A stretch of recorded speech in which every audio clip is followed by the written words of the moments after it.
Hello and welcome to glennzb TV, the show that puts glennzb into your virtual headset. Yes, I'm bringing New Zealand to the world and the world to New Zealand. And I tell you what, I don't know about this plan. I've got a few stories that perhaps you haven't just heard in everyday news today, or I'd like to emphasise a little bit because you might not think too much about them, and then we're going to drill down, as Christian Amanpour would say. Home Match is set to launch in Dunedin in May. Now, this is going to be a service which links older people who need companionship with younger people who can't afford much for rent. So this is Dunedin we're talking about. So what they mean is horrible, disgusting students. So what's supposed to be happening here is instead of living in a mouldy, cold flat, the students share a beautiful old home, and then they're committed to doing a minimum of 10 hours a week of help around the house. I mean, it's hard enough being old, but having to have a horrible, disgusting Dunedin student in your house as well at the same time. Nobody wants that.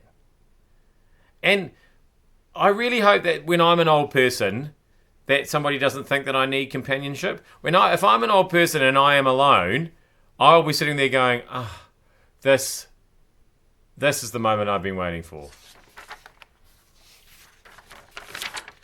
Another interesting story, which I haven't heard anything about until me telling you it now on this show, is apparently over summer, motorists ran out of fuel, well, actually as early as November and December, when their gauge said they still had a quarter of a tank left.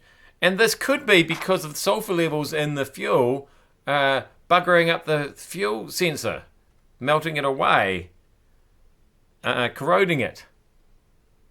Is this real? So, because there's a fundamental difference between men and women, which is that men like to see how far they can go on a tank of fuel when the fuel gauge comes on, and women will go into a blind panic and break all speed limits to get to the nearest service station as soon as that looks like. And it turns out, once again, looks like women are right, as usual.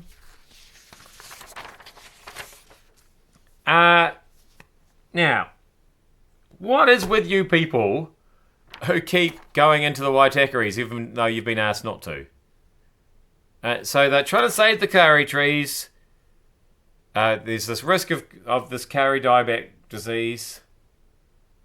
I don't really care, because I've been thinking about it. If you have to go for a long hike to see a kauri tree in the first place, and then you're not allowed to because you might kill it, what difference does it make if it's dead or not?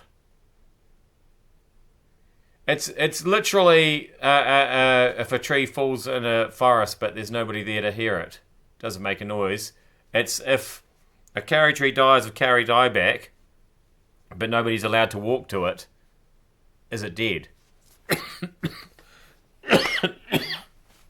Well, I make it to the end of this show. Anyway, then we've got other research that's come out today that shows that most people don't walk 100 metres in a day. So which is it? Like, how much do you want?